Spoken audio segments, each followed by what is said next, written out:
खुलुमबाय बेयो बड'लेण्ड इंखं टेलिभिजन दिनै 3 डिसेम्बर 2022 सनिबारखालि सानसेनि बरादखौ नोंथांमोननि खाथियाव लाबोदों आं सदानन्द दैमारिया।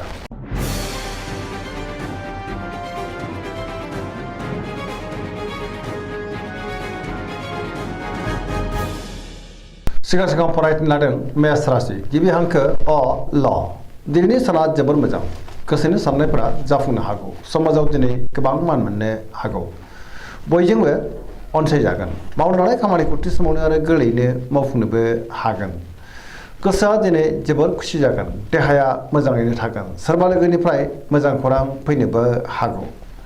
रांखावरियाव दिनै जोबोर मोजां होनजायो गोबां धोन आरजिनोबो हागोन आयाबो दिनै बांनो हागौ बेफार फालांगियाव जोबोर मोजां मुलाम्फा मोननो हागोन सोरजोंबा बाख्नायजानो हागौ गुबुननि हेफाजाबखौ मोननो हागोन न'खराव अननानै फैगोन बिमा बिफानि अननाय आरोफोरखौबो दिनै मोननो हागोन गोसोनि बोलोआ बांगोन गोसोनि साननायफ्रा मोगथाङाव जाफुंनो हागौ सेंग्रा सिख्लाफ्रा मोजां खौरां मोननो हागौ गोसोआ दिनै जोबोर रमान्टिकबो जागोन आरो गावबा गावनि गोसोनि साननायखौ फोरमायलायनो हागोन पजिटिभ एनार्जिनि गोहोमबो गोग्लैनो हागौ। वृष राशि गिबि हांखो ए अ ब दिनैनि साना मोजां आरो गाज्रिनि गेजेरजों बाबेनलांगोन मिजिंफोरा जाफुंनो गोब्राब जानो हागौ गोसोनि साननाया फेलें थांनोबो हागौ गोबां हेंथा फैनो हागौ मोनफ्रोमबो बिथिङावनो माबा नङा माबा मोनसे जेंनाबो नुजानो हागौ गोसोआ दिनै जोबोर गुलाय गुजाय जागोन गोसोनि बोलोआ लोरबां जानो हागौ मावनो लानाय खामानिखौ थि समावनो मावफुंनो गोब्राब जागोन समाजाव मान मोनगोन रांखावरियाव मोजां अब्लाबो नाथाय खरसायाबो बांनो हागौ बेफार फालांगियाव मोजां होनजायो न'खराव बिसि फिसायनि गेजेराव एना एनिबो फैनो हागौ गोसोनि साननायफ्रा गोरोबलायाबो जानो हागौ सोरबा लोगोजों दान्थे-बिदान्थेबो जानो हागौ सांग्रां जानाया गाहाम नेगेटिभ एनार्जिनि गोहोम गोग्लैगोन देहाया मोजाङै थागोन अब्लाबो नाथाय जानाय लोंनायाव सांग्रां जानांगोन गोसोनि साननायफ्रा देबर नांगोन। मिथुन राशि गिबि हांखो क स दिनैनि साना बारा मोजां नङा गोसोनि साननायफ्रा जाफुंनो गोब्राब जागोन गोजोननि आंखाल फैनो हागौ नेगेटिभ एनार्जिनि गोहोमबो गोग्लैनो हागौ गोसोआव दिनै बानाय फैनो हागौ गोसोखौ जोबोर उसुखुथु मोनगोन मोनफ्रोमबो बिथिङाव जाफुंसारनो गोब्राब जानो हागौ गियाननि आंखाल फैनोबो हागौ गोसोआ दिनै जोबोर गुलाय गुजाय जागोन सोरबा लोगोनिफ्राय गाज्रि खौरांबो मोननो हागौ देहाया बारा मोजां थानाय नङा रांखावरियाव मोजां अब्लाबो नाथाय खरसायाबो बांगोन बेफार फालांगियाव मोजां होनजायो न'खराव अननानै फैगोन मावनो लानाय खामानिखौ मावफुंनो गोब्राब जागोन माबा नङा माबा मोनसे गोरोन्थि मावफ्लांनो हागौ सोरबा लोगोनिफ्राय अननायखौ मोननो हागोन अब्लाबो नाथाय गुबुनजों मोजां सोमोन्दो लाखिनो गोब्राब जानो हागौ बहाबा थाङोब्ला दिनै लामा सामायाव सांग्रां जानांगोन लाइमोनफ्रा जोबोर आला खाला जागोन नेगेटिभ एनार्जिनि गोहोम गोग्लैनो हागौ। कर्कट राशि गिबि हांखो ड ह दिनैनि साना बारा मोजां नङा गोसोखौ दिनै जोबोर गुलाय गुजाय मोनगोन सोरजोंबा रायखोमा जानोबो हागौ गुबुनजों मोजां सोमोन्दो लाखिनो गोब्राब जागोन सोरबा लोगोनि हेफाजाबखौ लानांनो हागौ गोसोनि साननायफ्रा देबर नांगोन गोसोआव दिनै नेगेटिभ साननाय फैनोबो हागौ मावनो लानाय खामानिखौ मावफुंनो हागोन अब्लाबो नाथाय माबा नङा माबा मोनसे गोरोन्थिबो मावफुंनो हागौ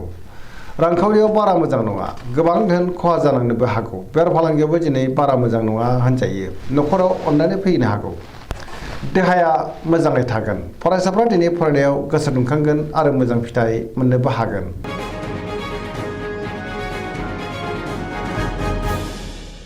सिंह राशि गिबि हांखो म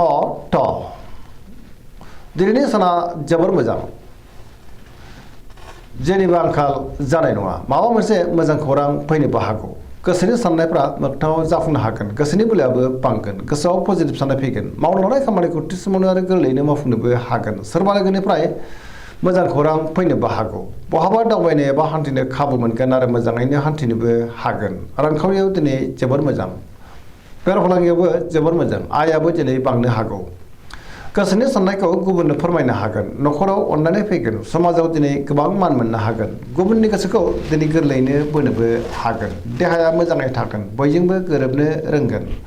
गुबुननि थाखाय गोबां मोजां खामानि मावनानै होनोबो हागोन गोसोआ दिनै जोबोर खुसि जागोन आरो पजिटिभ एनार्जिनि गोहोम गोग्लैनो हागौ।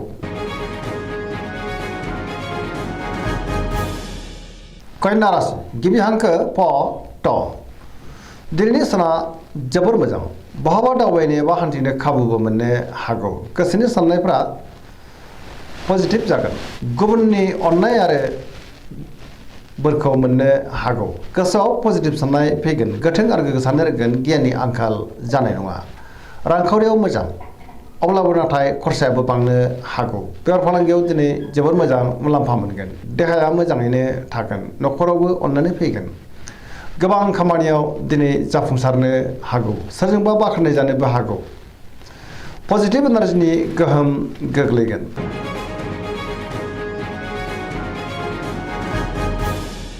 तुला राशि गिबि हांखो र ट दिनैनि साना जोबोर मोजां न'खराव अनलायनाय फैगोन समाजाव गोबां मान मोननो हागौ गोसोनि बोलोआ बांगोन गोसोनि साननाया मोगथाङाव जाफुंनोबो हागौ मावनो लानाय खामानिखौ मावफुंनो हागोन देहाया मोजाङैनो थागोन रांखावरियाव मोजां अब्लाबो नाथाय खरसायाबो बांगोन बेफार फालांगियाव दिनै जोबोर मोजां मुलाम्फा मोननो हागोन न'खराव बिमा बिफानि अननाय आरो बोरखौ मोननो हागोन बिसि फिसायनि गेजेराव मोजां सोमोन्दो थागोन समाजाव दिनै बयजोंबो अनसायजानो हागौ गुबुननि गोसोखौ गोरलैयैनो बोनो हागोन सोरबा लोगोनिफ्राय मोजां खौरां फैनोबो हागौ गोदान थांखि लानो रोंगोन सेंग्रा सिख्लाफोरनि गोसोआ दिनै जोबोर रमान्टिक जागोन आरो गोसोनि साननायखौ फोरमायलायनोबो हागोन गोसोआव दिनै पजिटिभ साननाय फैगोन।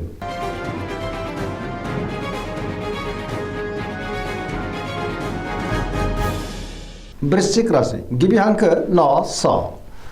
दिनैनि साना जोबोर मोजां आखायाव मोननाय खाबुफोरखौ बाहायनो रोंब्ला दिनै गोबां मुलाम्फा फैनोबो हागौ गोसोनि साननायफ्रा जाफुंगोन समाजाव मान मोनगोन गोबां मुंदांखा सुबुंजों दिनै लोगो मोनज्लायनोबो हागौ पजिटिभ एनार्जिनि गोहोम गोग्लैगोन बहाबा हान्थिनो एबा दावबायनो खाबुबो मोननो हागौ गोसोआव दिनै गोग्गो आरो गोथों साननाय फैगोन गियाननि आंखाल जानाय नङा मावनो लानाय खामानिखौ थि समावनो आरो गोरलैयैनो मावफुंनोबो हागोन गुबुननिफ्राय थोजासे हेफाजाबबो मोननो हागौ गोसोनि साननाया मोगथाङाव जाफुंगोन गोसोनि बोलोआबो बांगोन न'खराव दिनै अननानै फैगोन रांखावरियाव मोजां अब्लाबो नाथाय खरसायाबो बांनो हागौ बेफार फालांगियाव मोजां होनजायो देहाया दिनै मोजाङै थागोन गुबुननिफ्राय थोजासे हेफाजाबबो मोनगोन फरायसाफ्रा दिनै फरायनायाव गोसो दुंखांगोन आरो मोजां फिथाइ मोननोबो हागोन लाइमोनफोरा जोबोर रमान्टिक जागोन आरो गावबा गावनि गोसोनि साननायफोरखौ फोरमायनोबो हागोन पजिटिभ एनार्जिनि गोहोम गोग्लैगोन।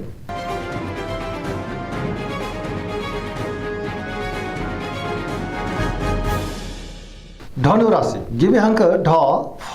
भ दिनैनि साना मोजां आरो गाज्रिनि गेजेरजों बाबेनलांनो हागौ गोसोआव दिनै गोनो गोथो साननाय फैनोबो हागौ मावनो लानाय खामानिखौ थि समावनो मावफुंनो गोब्राब जागोन माबा नङा माबा मोनसे गाज्रि खौरांबो फैनो हागौ गोसोनि साननायफ्रा दिनै देबर नांगोन रांखावरियाव बारा मोजां नङा मोननो गोनांखौ दिनै मोननो गोब्राब जागोन बेफार फालांगियावबो बारा मोजां नङा होनजायो गोबां खहा जानोबो हागौ समाजाव मान मोनगोन बहाबा थाङोब्ला दिनै जोबोर मोजां आरो मोजाङैनो हान्थिनोबो हागोन देहाया मोजाङै थागोन अब्लाबो नाथाय जानाय लोंनायाव सांग्रां जानांगोन न'खराव दिनै अननानै फैनो हागौ बिदा फंबायनिफ्राय थोजासे हेफाजाबखौबो मोनगोन सोरबा लोगोनिफ्राय हरखाबै मोजां खौरांबो फैनो हागौ लाइमोनफोरनि गोसोआ दिनै जोबोर खुसि जागोन आरो गावबा गावनि गोसोनि साननायखौ फोरमायलायनोबो हागोन।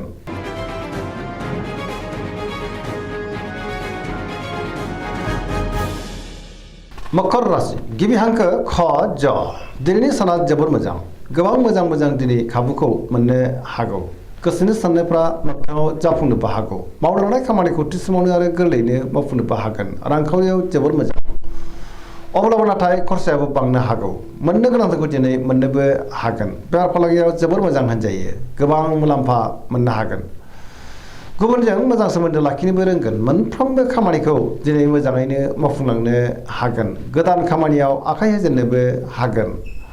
समाजाव दिनै गोबां मान मोनगोन न'खराव अननानै फैगोन बिदा फंबायनिफ्राय थोजासे हेफाजाब मोननो हागौ सेंग्रा सिख्लाफ्रा गावबा गावनि गोसोनि साननायखौ फोरमायलायनो हागोन पजिटिभ एनार्जिनि गोहोमबो गोग्लैनो हागौ।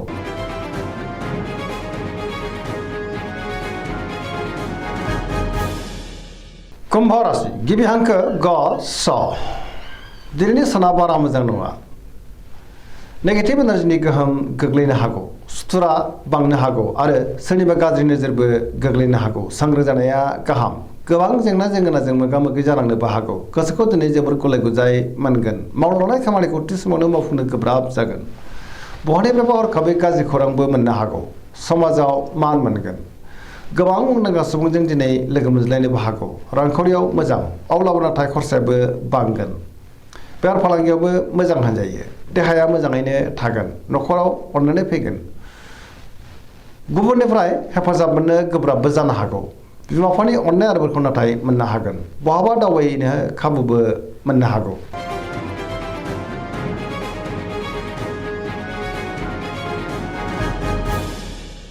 मीन राशि गिबि हांखो ड स दिनैनि साना जोबोर मोजां गुबुननिफ्राय थोजासे हेफाजाब मोननो हागौ मावनो लानाय खामानिखौ थि समावनो आरो गोरलैयैनो मावफुंनोबो हागोन गोसोआव दिनै पजिटिभ साननाय फैगोन गोथों आरो गोग्गो साननो रोंगोन समाजाव लोगो लेवा बांनो हागौ गोसोनि बोलोआ बांगोन गावनि गोसोनि साननायखौ गुबुननो फोरमायनोबो हागोन देहाया मोजाङैनो थागोन रांखावरियाव मोजां अब्लाबो नाथाय खरसायाबो बांनो हागौ बेफार फालांगियावबो मोजां होनजायो न'खराव बिसि फिसायनि गेजेराव अननानै फैगोन बिदा फंबायजों मोजां सोमोन्दो थागोन सोरजोंबा बाख्नाय जानो हागौ सेंग्रा सिख्लाफ्रा जोबोर खुसि जागोन आरो गोसोनि साननायखौ फोरमायलायनो हागोन फरायसाफ्रा दिनै फरायनायाव गोसो दुंखांगोन आरो मोजां फिथाइ मोननोबो हागोन पजिटिभ एनार्जिनि गोहोम गोग्लैनोबो हागौ। दिनैनि राशि फरायनाया एसेनोसै जोबनायाव बेखौनो खावलायो जाहाथे नोंथांमोना सानफ्रामबो जोंनि बे बड'लेण्ड इंखं टेलिभिजनखौ नायबाय थायो आरो साबस्क्राइब खालामो लोगोसे लाइक खालामो आरो शेयार खालामो एसेनोसै गोजोन्थों।